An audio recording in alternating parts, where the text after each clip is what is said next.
Good evening, ladies and gentlemen. My name is Marshall Dallas, and I'm Chief Executive here at the EICC. And I'm here for three reasons this evening. One is to welcome you all to our Christmas edition of InnovationNation, which is entitled this evening, Innovation Social Enterprise. So you've got the delight of listening to two fantastic speakers this evening.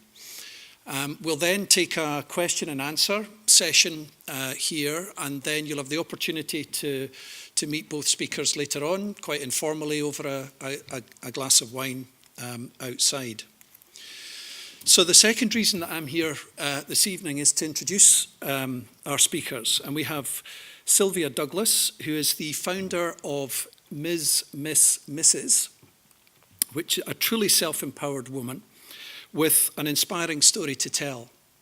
And we also have Josh Littlejohn, who is the co-founder of SocialBite and the creator of the Scottish Business Awards.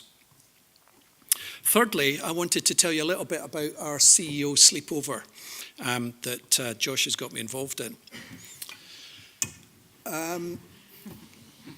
Christmas is a time to rejoice and a time to reflect, I think, on who and what we have in our lives. And looking around the room this evening, I think we are pretty much blessed in what we have and who we have in our lives in this room tonight. But just outside these doors, there is a whole different society, a whole different bunch of people out there who have nothing. They don't have family and friends. They don't have things. They don't have a roof over their heads. And they don't have any self-esteem. And about 5 or 6 weeks ago, Josh Littlejohn phoned me. And anybody that knows Josh knows that he's actually quite a softly spoken chap. But don't let that fool you, because Josh has a very direct way about him that ensures that he tends to get what he wants. But anyway, he phoned me about 5 or 6 weeks ago and he said, "Hi Marsh, how you doing?" I said, "Oh, I'm fine, Josh. How are you?" He said, "I'm brilliant, thanks. I'd like you to sleep with me." And I was shocked, but actually quite pleased, because he finished the sentence by saying, along with another 250 CEOs in Charlotte Square on the 15th of December. Josh will, I'm sure, fill you in with all the details of what's happening on the 15th of December. But I'm here to ask you to, if at all possible, if you would like to donate to this cause that Josh is starting up at the moment, that would be much appreciated, which is towards the CEO sleepover. And you can either donate by leaving cash this evening, whatever you feel is appropriate, or you could visit the Just Giving website, and it's CEO Sleep Out Marshall Dallas, and please feel free to give to that. And all of the monies go to SocialBite and to help Josh get his latest project off the ground. So thanks for coming this evening, and thank you in advance for any donations that you make this evening. And I hope that you have a thought-provoking evening this evening. So, ladies and gentlemen, please welcome our first speaker to the stage. He is the co-founder of SocialBite and the creator of the iconic Scottish Business Awards that have brought to Edinburgh people like Leonardo DiCaprio, George Clooney, Sir Richard Branson, ex-President Bill Clinton, and Sir Bob Geldof, to name a few. So I'd like you all to give him a warm welcome. It's Josh Littlejohn.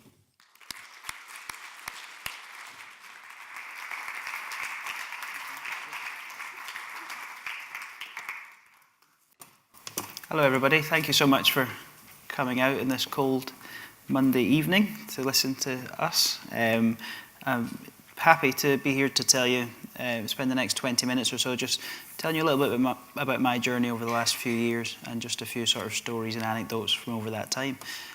So I'll start with when I just kind of left university and I was going out trying to sort of make my way in the world. My original ambition was to go and work for the government. I wanted to become an economist, sort of advising.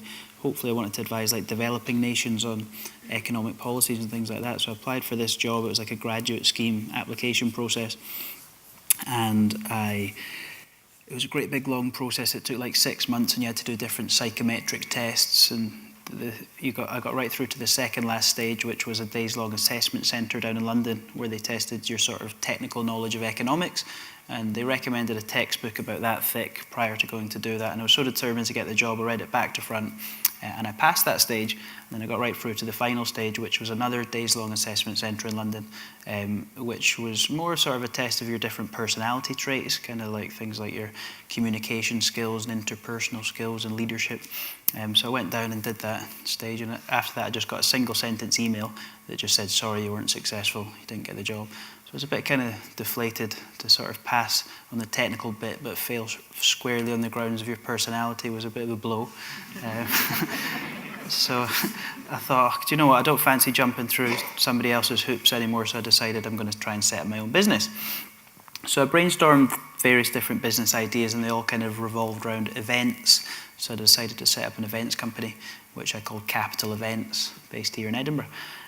So the first event that I ever came up with was a fashion show that I put on during the Edinburgh Festival that I called the Festival Fashion Show.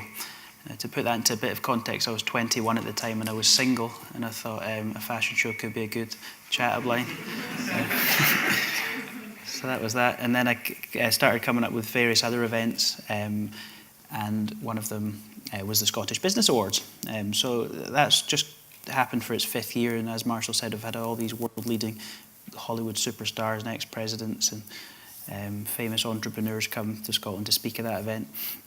And the most recent one had, the most recent few have had over 2,000 people gather in this venue, which, as far as I understand it, makes it the biggest sit-down dinner gathering in the history of Scotland ever. So supposedly the last time 2,000 people gathered for dinner was for the coronation of King James VI, and we sort of surpassed that.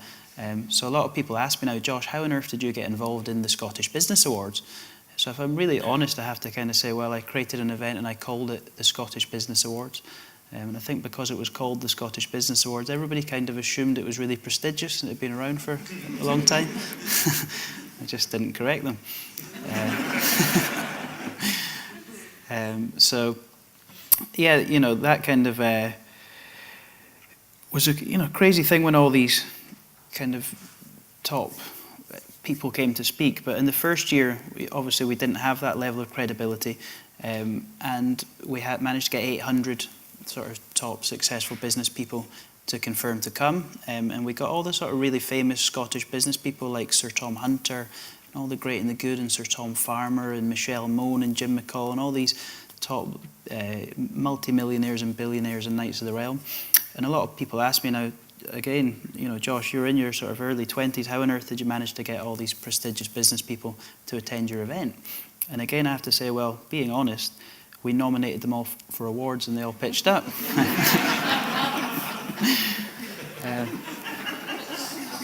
When all these kind of crazy things started to actually come true, and like ideas that were in my head, you know, that included like crazy stuff like Bill Clinton coming over and George Clooney and Leo DiCaprio and all these things. When that actually came true, a sort of strange realization dawned on me that, like, when you grow up, you kind of get told that the world is the way that it is, and you'll have your education and these will be your different career options.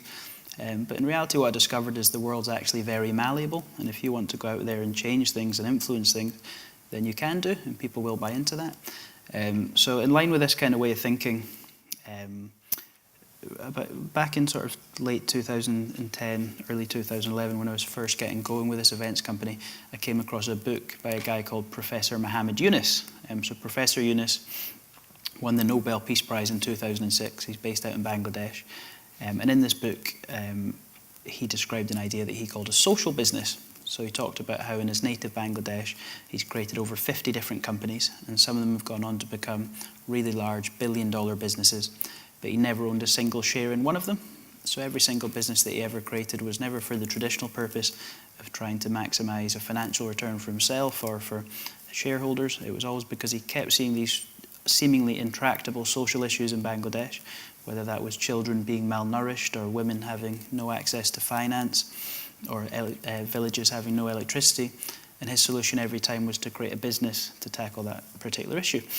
So I was reading this book, and at this time I've already set up my little events company. I've kind of got this bug for entrepreneurship, and this really sort of chimed with me that you could be an entrepreneur and set up a business and marry that with a more social objective. So to cut a long story short, I wrote off to Professor Yunus and asked if I could come and meet him. And after a bit of pestering and phoning up his office back and forth to Bangladesh, I was granted a meeting in October 2011 in Dhaka. So me and my ex-girlfriend Alice travelled to Bangladesh in October 2011, and we spent a week there, and we toured around his different social businesses, and we met him. And that was such a sort of inspiring trip and inspiring experience that we decided to come back to Scotland and try and set up our own social business. So at the time we had a little office on George Street in Edinburgh, and I used to go and get a coffee in Starbucks and go and get a sandwich in Pret a Manger. And we thought maybe if we could create something that competed with these kind of companies, but ultimately had a social mission that underlay it, hopefully customers would come and choose us. And we dreamt up sort of Social Bite. So Social Bite has three broad social ambitions, other than the fact we want to sell delicious food and have good service and all the traditional things you would expect from a good coffee and sandwich shop. So those are, one, any profits that we make are distributed out back to the common good, and the second two are more aspects within the business. So one is that we offer our customers the chance to pay something forward for homeless people to come and get later. And the third one, which I think is the most powerful, is that a quarter of our workforce are people that have struggled with homelessness themselves, so people you would have typically seen begging or selling the big issue, we bring into employment. So I've got a little video now, which will play, which will just hopefully show you what Social Bite's all about.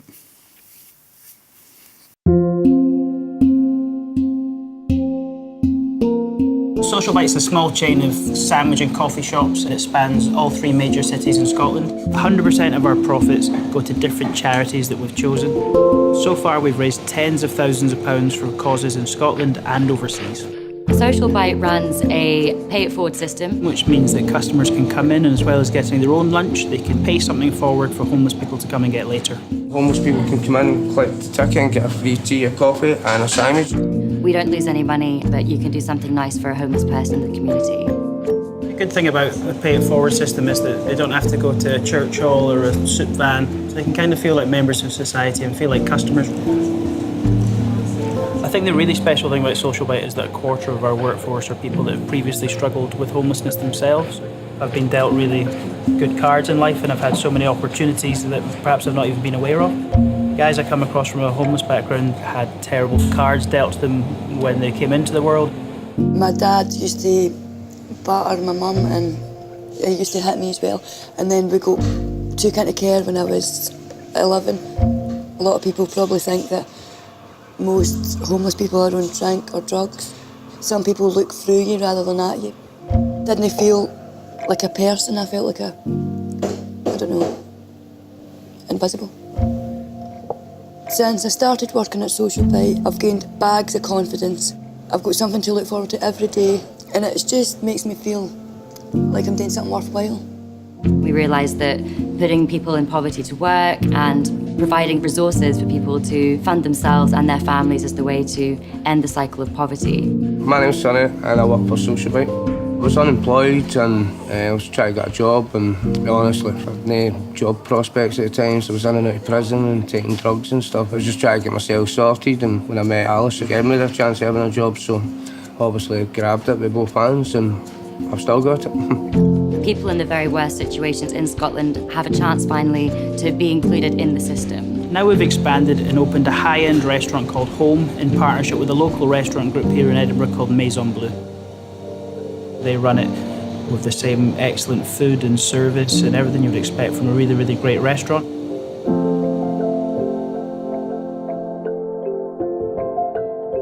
Diners are able to pay something forward. It's a cruel world. We have to think about other people and try and do something to make things better for them. Homeless people are invited every Monday to come and sit in the restaurant and have their order taken by the waiters, have their food brought to them, sort of no queuing, no soup kitchens, no church halls, feel like human beings and feel like part of society. I find that they've always been really fair with us, you know what I mean, and service always been nice. I had the beef stroganoff, and the meat was absolutely perfect, and the mash was nice and creamy and all that. Better than what I could do. I could never afford to come to a restaurant like this, so for somebody else to pay for it, it's amazing.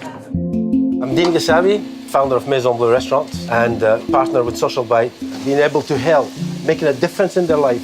I think it's not just about feeding the people here on a Monday or a Tuesday. It's about bringing them over here, training them, and making something out of their lives. All right, my name's Joseph Hart. I work at Social Bite, and my role's like training to do all the cooking to be head chef. That was me when I was on the street a few years ago, and that's me now in the kitchen. The whole process is about trying to break that exclusion and create inclusion. So that starts with just inviting them in for free food and culminates in the offer of a job. We need a different mindset, and we need to have more patience and a little bit more of a proactive nature perhaps towards the poverty that's right here in our country. If you give homeless people a chance, then they can contribute to society in the same way that anybody else can.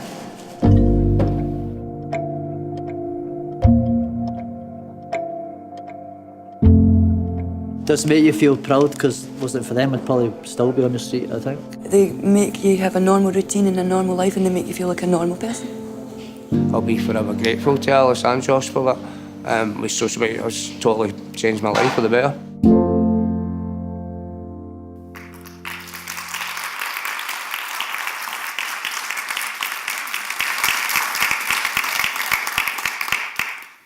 Thank you very much.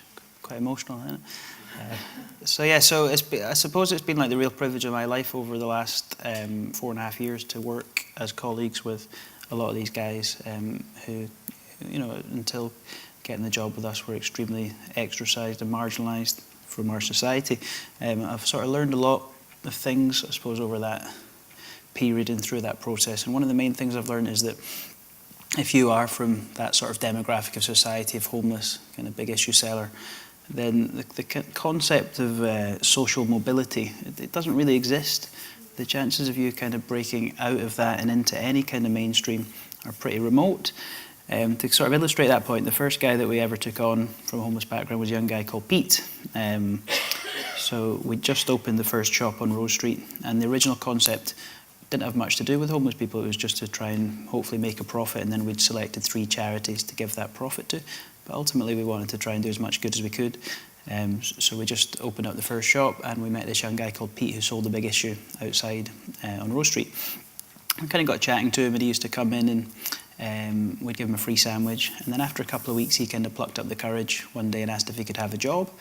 So we kind of thought, well, the whole point of us being here is to do something good, so that's not a bad start. So we gave him a job in the kitchen. And we were really kind of surprised by how much he relished it. I think we offered him a job for 4 hours a day, and he ended up wanting to stay for 8 hours and work 4 for free. And he used to just love the routine and just love being treated like a normal part of society, rather than, as I say, quite ostracised. So when a full-time position opened up, it made sense to give that to Pete. And when he got that full-time job, the local Edinburgh newspaper, the Edinburgh Evening News, ran a full-page good news story about it, where it was about this young guy, Pete Hart, who sold the big issue outside the shop, and now he's got a job inside the shop. So that was the first bit of PR that we ever got, and we were quite excited about it. But the day after that, something kind of strange happened, in that almost every single national newspaper in Scotland picked up that story. So the Sun, the Daily Record, the Scotsman, the Herald, they all ran a similar good news story about this young guy, Pete Hart, who had selling the big issue outside the shop, and now he's got a job inside the shop. So again, as a new business, this was quite exciting for us. We thought it could give us a boost. But looking back now in hindsight, I think it's kind of strange, really. I mean, all that really happened was a young, able person went from selling a magazine to washing dishes. I mean, how on earth is that a story, let alone a national news one? But it just goes to show you that it just doesn't happen. If you are in that part of society, the chances of you breaking through to any kind of mainstream, even just a dishwasher, are pretty remote. And I think this is an important role that social enterprise has to play in society is taking these guys who are traditionally very excluded and kind of hauling them in to the system and giving them a chance to thrive within it. Before I finish, I'll tell you a story about a time where it didn't quite go according to plan for us. I never like to sort of paint too rosy a picture of Social Bite, and I want to try and highlight some of the kind of difficult management decisions that we have to face in running a business like this. So I'll tell you a story about a guy that works for us called John. So about 2.5, 3 years ago in Social Bite, we had a bit of an issue in the business with theft. Little things kept going missing. So one day £20 went missing from the till. Another day £10 went missing from another member of staff's wallet. Then somebody's iPod went missing. And we thought somebody must be stealing from us. So there was a few people we kind of suspected that it might be, but this one guy, John, he never even came into the equation of our thinking. He was just such a nice guy. But so after a bit of time, the coincidences kept stacking up, and whichever shop John was in, that's where things go missing from. And it kind of got to the point where we just felt it has to be John. There's no other logical person it could be. So one day I decided to go in and try and kind of bluff him and force a bit of an admission. So I went into our Shandwick Place shop where he was working and said, "John, can I have a word, please?" And we went and sat down in one of the booths. And I said, "Look, John, something I've not told you, I've not told anyone, is that we've had covert cameras put in the back of the shop." And I said, "We've caught you on film stealing from us and stealing from your colleagues." I said, "If you admit it now, then there'll be no consequences and we can support you with whatever it is you need help with. I said, if you deny it now, then there'll be some really serious consequences." And he was sat right opposite me and he looked me right in the eyes and he said, "Show me the footage."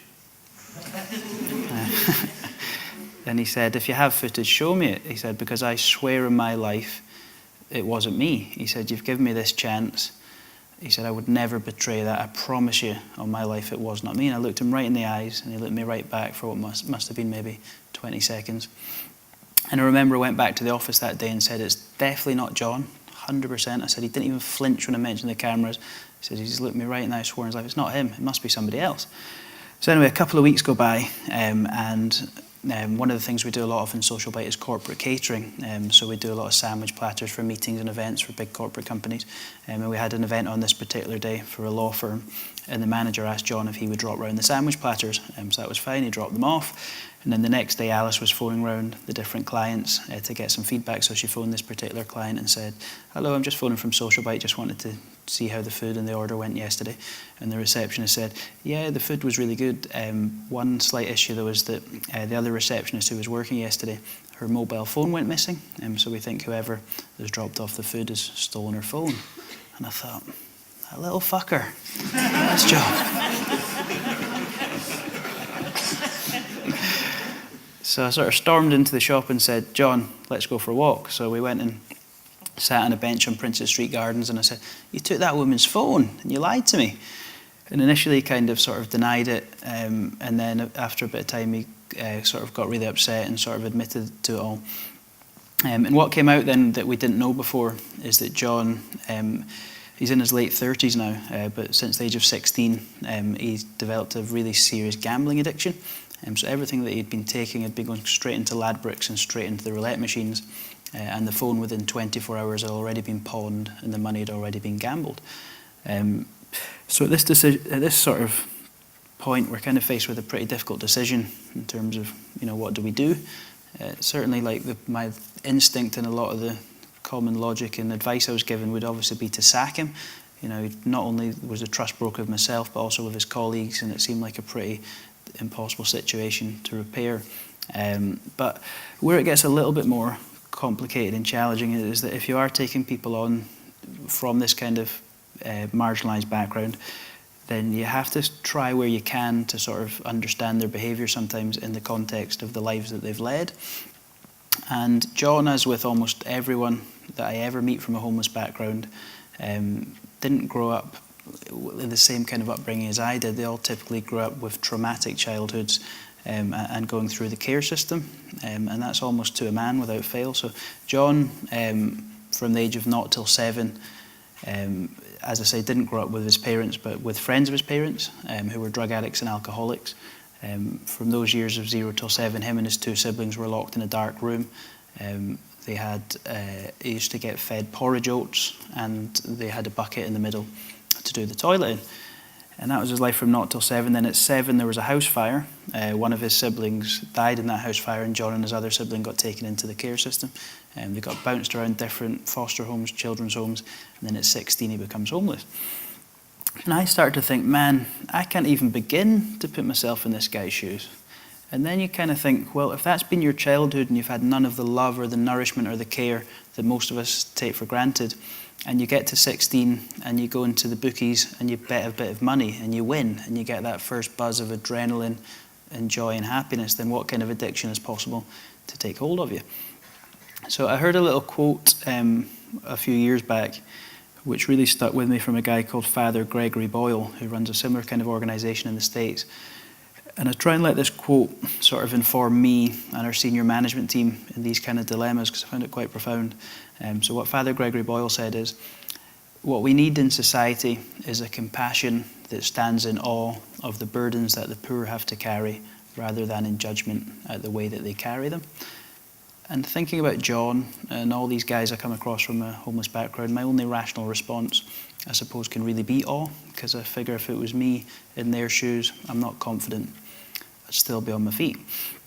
So, to conclude that story, what we did with John is we decided to suspend him for 3 months, during which time we teamed up with a local homelessness charity in Edinburgh called the Cyrenians, who started offering us a counsellor. So John and the rest of the guys started getting weekly counselling, which everyone responded to really well. And we also helped John find a local Gamblers Anonymous group, which again he really relished and went to every single week. After 3 months, we repositioned him out in our central kitchen, where he worked really strongly. And then fast forward 2.5 years, and John was part of a team of 5 guys from homeless backgrounds who all cooked lunch for George Clooney, so that was pretty cool. And now he's actually moved on from us and he's working at a posh hotel on Princess Street, so that's pretty good. So yeah, I'll finish with just telling you a little bit about our plans going forward. So we have kind of a big ambitious plan for 2017 to sort of expand the scope of our work with the homeless, to really try and create a solution and a blueprint that starts from housing and goes all the way through support, through to a job. So we started thinking about the housing question, and we approached Edinburgh Council and asked them for some land with a view to build a small village on it, which sounds a bit mad, but it's kind of become normalised for me.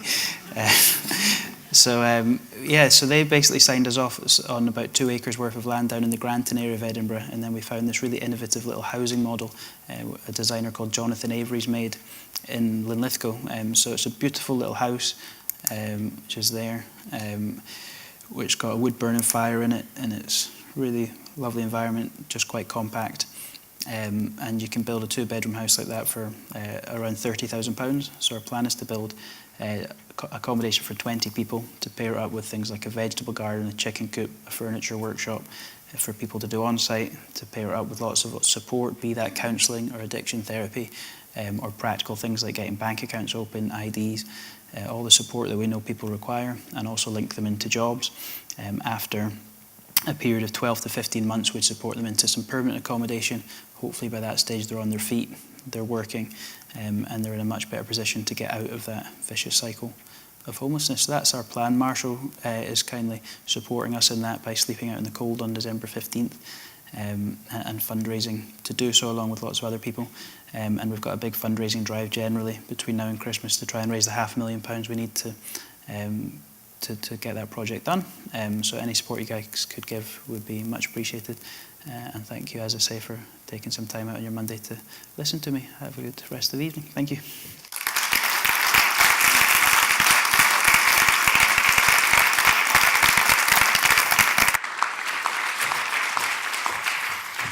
Thank you very much, Josh.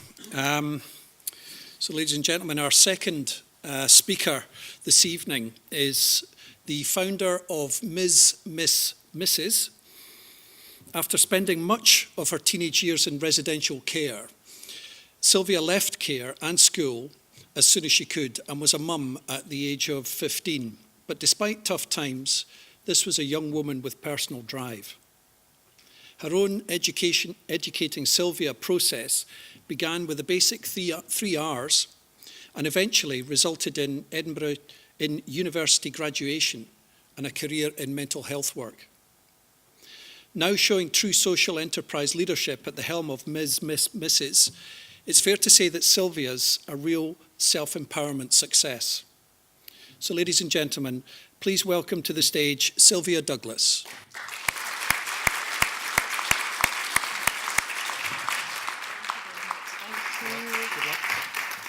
Good evening, everyone. Am I on? Yes, my name is huge in this. I didn't actually realise it was going to be that big. You know, when you're sitting there and you're kind of putting the slides together, and I'm thinking, what am I going to? I need to introduce myself and put my name in. Our website's there as well. If I forget to mention it, you can Google us and have a wee look. And thanks very much, Marshall, and thanks very much, Josh. And I don't know about you guys, but I see when I get touched, it's incredible. It's like, you know, we can change a whole load of stuff that's happening in society. It's absolutely unbelievable. And I am so grateful to be running one of the 521 social enterprises that there is in Scotland. I absolutely love the job that I've got. And I was kind of thinking about what am I going to talk about. I'm going to tell you a wee bit about my own story and how I got there, and I'm going to talk a bit about pants, and I'm going to talk a wee bit about programmes, and then I'm going to tell you about the women and the girls that we work with, which is the most important part of why I do what I do. And I was thinking about innovation, and as it's called, InnovationNation. And I absolutely love this quote, and it says, vulnerability is the birthplace of innovation, creativity and change. And I think you have to be willing to put yourself out there and to actually speak up on behalf of someone else. And, you know, I never actually would have put myself as someone who was innovative or creative and up for doing a bit of change, but apparently I was told that that's exactly what it is. And you can't get any more vulnerable than that. That is me in my pants. And can I just tell you that over the last 2.5 years, I have posed in my pants more times than probably I care to remember. Over my trousers, I may add. So I'll tell you a bit about myself. Exactly what Marshall says. I left school at 14 and had my daughter at 15. I grew up from a really turbulent background and unmanageability, and there was very little life skills in my life, and I didn't know what direction I was going to take, and I always knew there was something missing. And I just didn't know how to deal with life in life's terms. And I went back to school and I got educated. And I need to say my daughter's 22 now and she's living in London. And she's a tattoo artist and she's absolutely incredible. She's one of the most amazing young women that I know. And that was because I had loads of great support around me to actually make that possible and make that happen. And so I quit my job 3 years ago with the concept of I was wanting to set up workshops for young women and girls just like myself, who'd come from kind of backgrounds where they had been involved in social work or the justice system or prostitution or lots of different things like that. And I wanted to be able to work with them to give them the skills and the ability and tools and techniques that were needed to look after themselves mentally, emotionally, physically and socially. And I started my first workshop with 2 women that showed up, and I was disappointed. I was expecting there was going to be about 140. And I thought to myself, why is there 2? I've got buffet for about 56 people here. It's a nightmare. I was eating sandwiches for about 3 weeks. But I'll tell you what happened in that particular time was the 2 young women that came to me were the most amazing 2 young women that could have ever come in those doors. And we still have relationships with them now. But so these workshops, and I thought, well, how am I going to make money? You know, I wanted to set up a business and actually make it happen. And I racked my brains and I thought to myself, superheroes. I was like, there's always loads of male superheroes, but there's never any, apart from Wonder Woman. And half her cleavage is hanging out and her arse is hanging out the back of her shorts. And I thought to myself, it'd be really great to create a pair of undies that actually fitted, and it was about, you know, female empowerment. And I came up with the idea about Christmas Eve about 4 years ago, and I made them on an old Singer sewing machine, and I'll tell you, they looked like a disaster zone. I would have never bought them, and took a loan. Don't ask me how I get into pants. I really don't know what happened there. And we got a bunch of women together in a community centre in Springburn, in Balgary-Hill, and we ate cakes, we had tea, and we made 2,000 pairs, and we sold 2,000 pairs, which was absolutely incredible. And from the basis of the 2,000 pairs, we got some publicity, and we had loads of women doing them in the 10K, and abseiling and lots of different things like that. And I thought we've actually got something here that's potentially a product that we can commercialise and make money so that we can run as many free workshops as we possibly want. And what was happening in the back of that was, while we were out doing sales of pants, I don't know if any of you guys know Sloan's Market. Anyway, I'll set the scene. So Sloan's Market is a market stall in Glasgow. It's a bit like the Barras, but it's smaller. Cobbled lanes. The only thing that's missing is Jack the Ripper. Peeing of torrential rain. 2 weeks before Christmas. Standing with my pants over my trousers, talking to Glaswegian women who are about 90, who are looking for I Love Glasgow tea towels, asking me, what the hell are you doing with pants on in a lane? Talk about vulnerability. That was exactly what that was. And I wanted to cry a million times. I thought to myself, this is insane. Sylvia, what are you doing? What are you doing? And see, the thing for me was about the vision, was about creating and remembering about all the young women and the women that I wanted to work with. So selling a pair of pants over my, or putting a pair of pants over my trousers was not a hardship.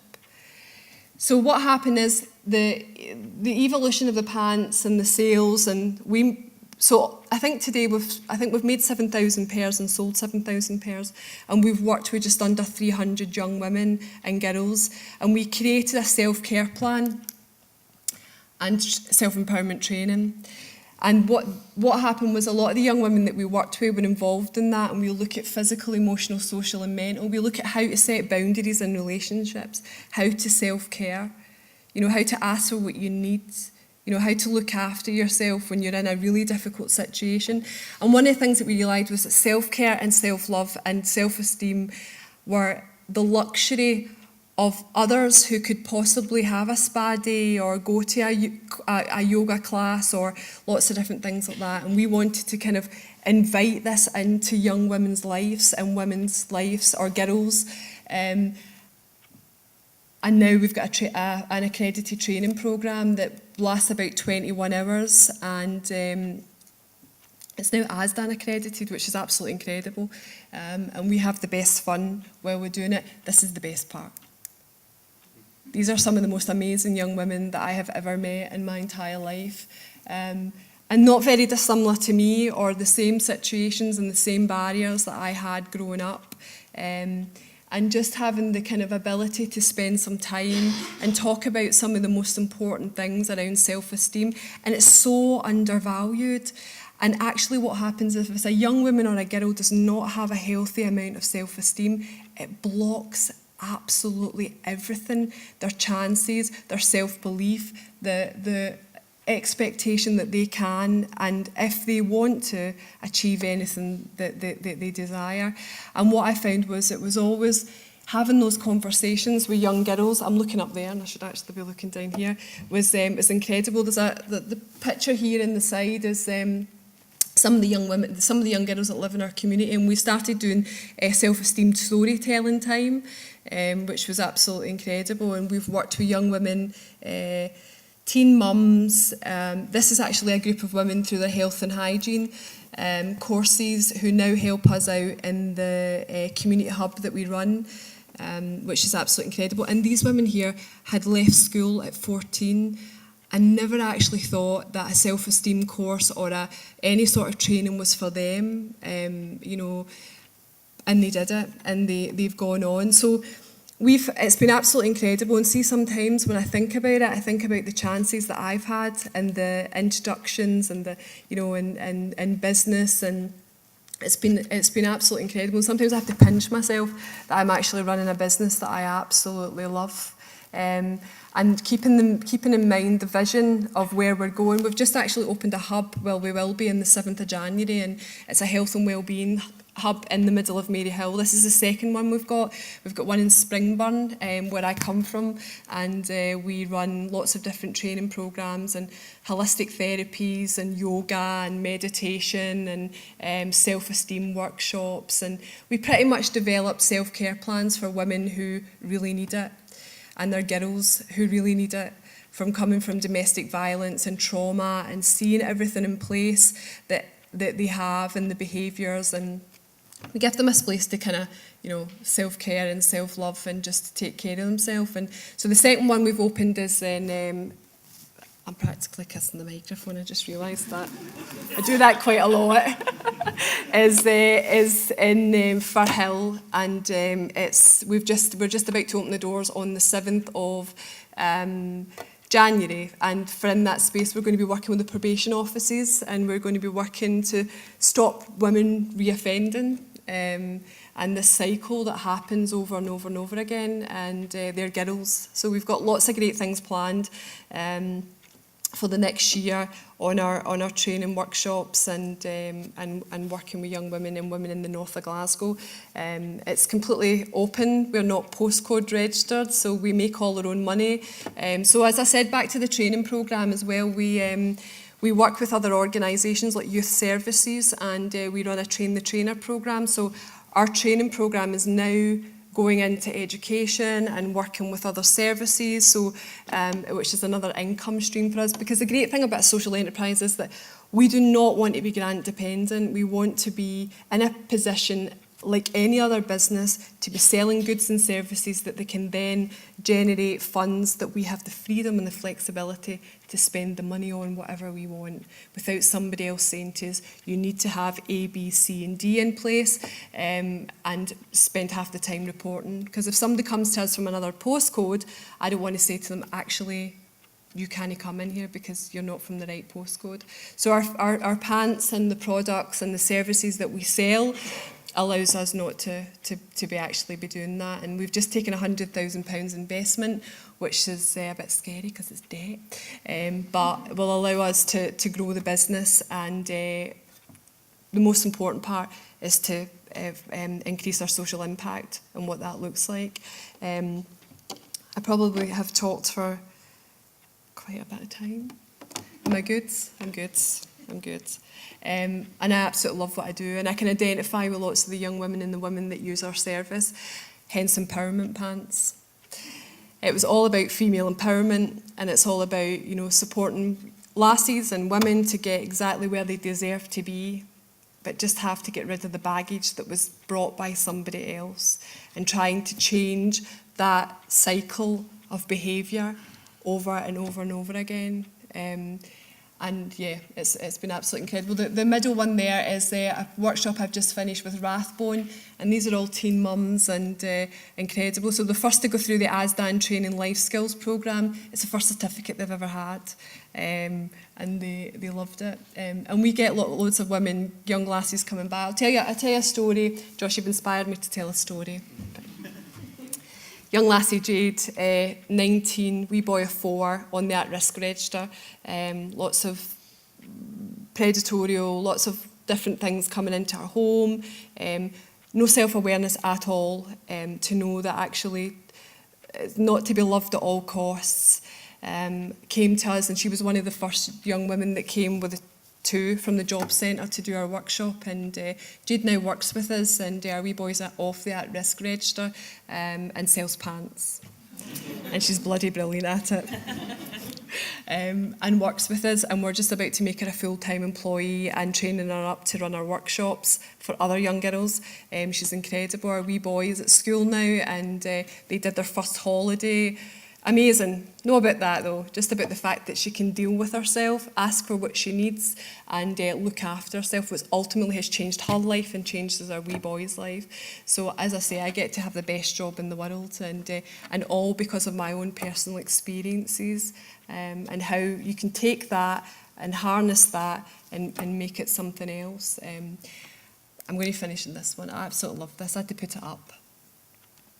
So if you do something out of duty, it will deplete you, but if you do something out of love, it will energise you. And that's exactly what I think every time I go into work.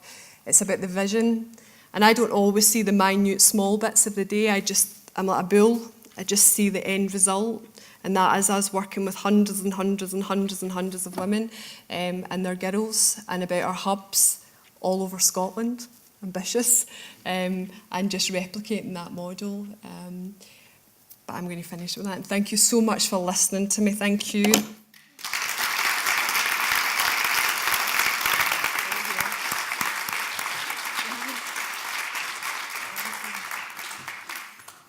Thank you very much, Sylvia. Two very inspiring stories, both quite different. We come to this part of the evening where we're going to give you the opportunity to ask questions of our two speakers, Josh and Sylvia. So, does anybody want to kick us off this evening? Silence. Okay, we've got gentlemen at up there. Thank you, Joe. Thank you very much, and thank you both for the excellent talks. A question that can probably apply to both of you. Do you envisage, either of you, link-ups with other types of businesses other than the ones that you're currently involved in? And if so, would you welcome approaches from other organisations or other companies to tie in with what you're currently doing? Yeah, so I've actually been thinking a lot about this in the last few days. So we're doing this thing called the CEO Sleep Out, which was mentioned on the 15th of December. So that we just kind of came up with that a few months ago. Got about 300 CEOs signed up. You know, so kind of business leaders from right throughout Scotland have committed to Sleep Out in the Cold for a night to fundraise for us. And then I was thinking about how we could maybe like try and evolve that event into a significant, really significant annual fundraiser.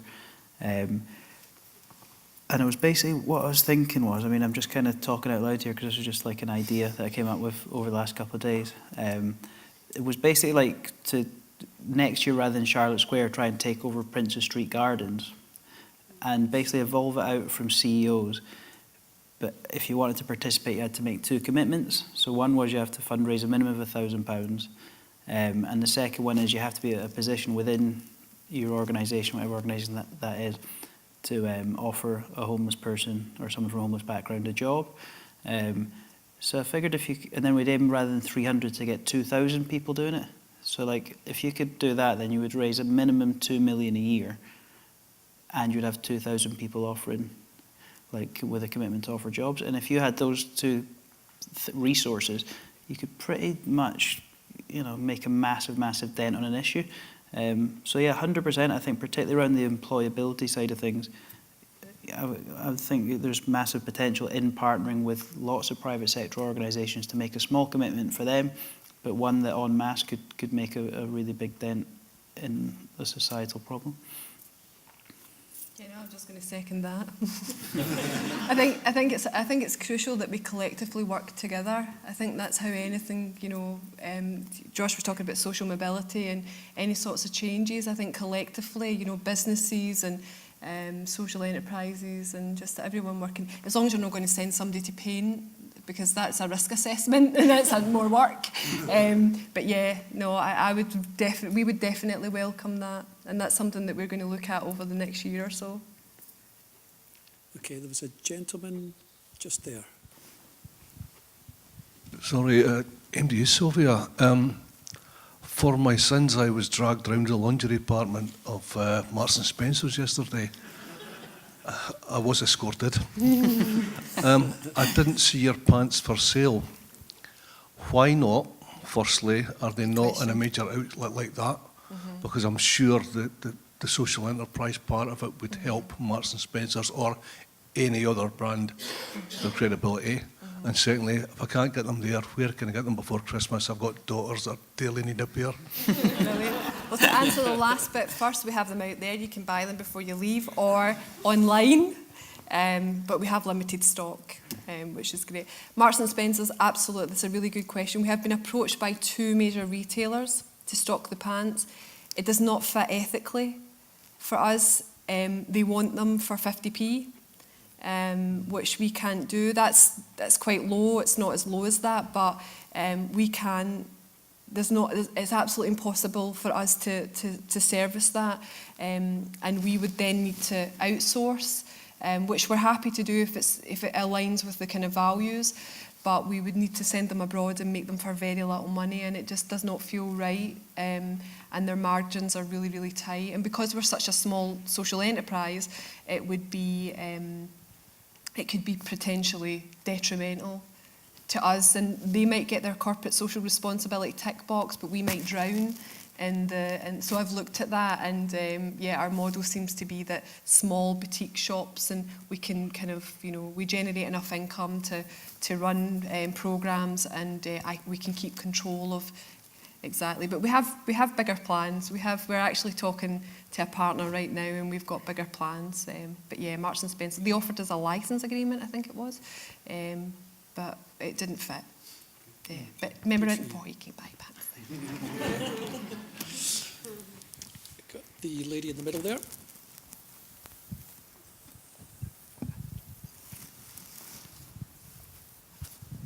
Hi there. It's a question for Josh. I'm so impressed by this magnificent range of speakers that you get at your events. Mm-hmm. How on earth do you persuade the likes of Bill Clinton and George Clooney to come and speak? Do you just pay them a fortune, or is there some other magic trick? Cold hard cash. No, not really. It's like, at first the first one was Bob Geldof, and as I say, we had 800 people there. So it's been kind of a weird thing where each year's almost led to the next year. So the first year we decided to put on a charity auction that night, and we were aware, as I said, we had 800 quite wealthy people in the room, and we figured it was a good opportunity to raise money for different charities. Social Bite didn't exist at that stage, so it was for other charities. So I wrote off to lots of people to get auction prizes.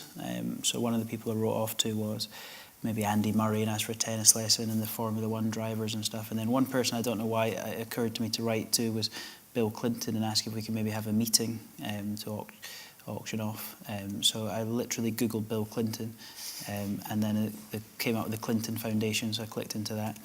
And then I clicked onto the contact page, and there was a contact box on it. So I just speculatively filled out, what would be the chance of getting a meeting with Bill Clinton that we could auction off. And to my surprise, I got an email back from someone at the Clinton Foundation's office, and she kind of went back and forth and basically said, what we can give you isn't a meeting with Bill Clinton, but a spend the day with Bill Clinton in New York prize. And I was like, right. And then she said, but the catch is you have to raise a minimum of £60,000, and you have to split half of it with the Clinton Foundation. So I figured we may as well take it on, and we'll see what happens. So we auctioned it off, and there was a really drunk oil tycoon at the back. The bidding stopped at 30, and the auctioneer said it has to get to 60. And then nobody was bidding. I was looking around, it was like tumbleweed, and he basically bid up in himself, and people were like reaching over his table and holding his hand up for him. So he bid at 60, and his check cleared. And we went back to the Clinton Foundation and said, 60 grand, there's your 30, thanks very much.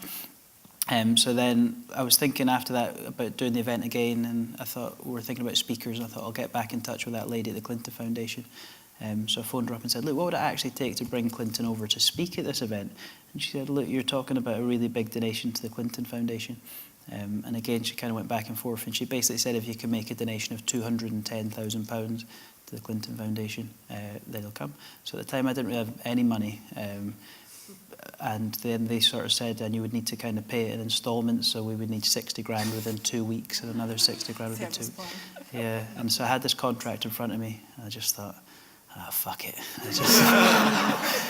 And I just sort of signed it, and then we managed to sell the tables and stuff, and he came. And then once you've had Clinton, then it gets a bit, you got more credibility. Then we had Branson, and it's all been done on a similar basis, where they've taken a large amount of donation from us as a donation to their own particular foundation or charity, and then we, through our event here, sell 200 tables and sort of raise the cash and also get a return for our own charity. So that's kind of how it works. Okay, thank you. Gentleman next door. I'll just you to go and talk at their foundations. They better get checked. Yeah, exactly. Okay, this lady down here. Hi. So you have a lot of chutzpah, obviously. How do you deal with is there fear that you're going to fail? Because, you obviously set a very high standard. Yeah. So how do you deal with that fear? I guess for both of you, how do you deal with the fear that you might fail?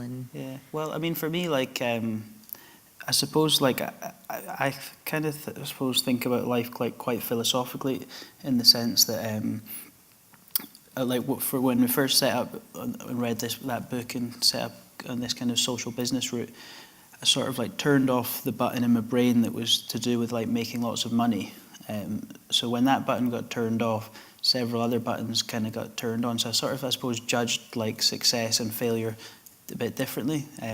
So like some of the buttons that got turned on were like altruistic ones, like it feels nice to help people, but some were maybe like more selfish ones, like life experience, and you think, you know, you have more interest in life experience. So to me, like failure, like the worst case scenario in the Bill Clinton thing, for example, would have been that I would have been like in my early 20s and I would have been sued by Bill Clinton.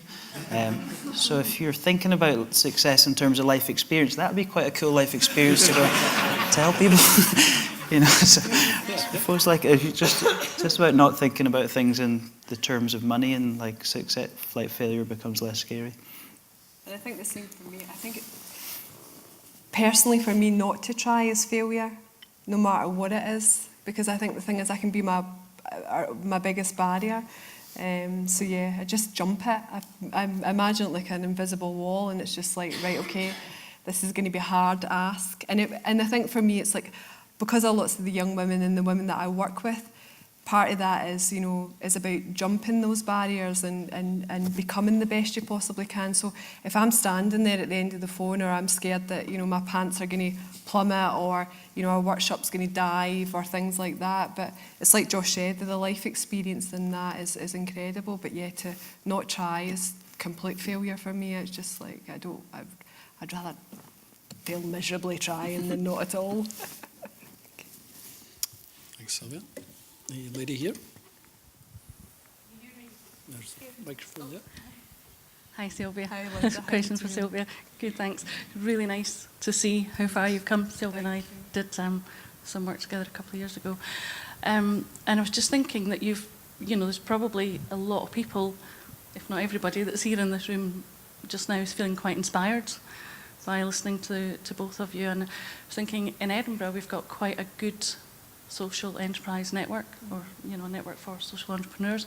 I was just wondering if there was any, and some that I know that you've tapped into, and I have too, but was there a turning point with any of the kind of networks for you that just thought, yeah, I can do this, and I've got, there's people there that can help me? And because, if people are feeling inspired and they think, yeah, I've got this idea and I want to go and do that, what are the people and the things that helped you to get to where you are now?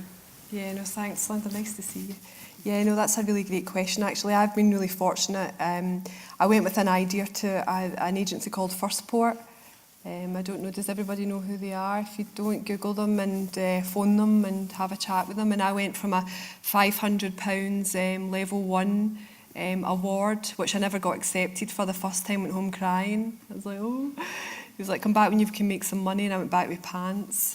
But yeah, I did. But yeah, so Firstport were absolutely fundamental, and they were even big. They were part of the £1,000 investment that I just took as part of the Launch Me process, and Just Enterprise is another, and the Social Enterprise Academy. But I think one of the biggest places that I got real amazing support from, and it was more peer support than actual money, was for the School for Social Entrepreneurs. And it's a woman called Tracy Muirhead that runs it, and she's absolutely unbelievable. Well, what happens in that space is like 18 people who are setting up social enterprises get together, and they spend a year, 2 days a month, just talking about the challenges and business plans and lots of things like that. And that was fundamentally, for me personally, where I got the business support and the network.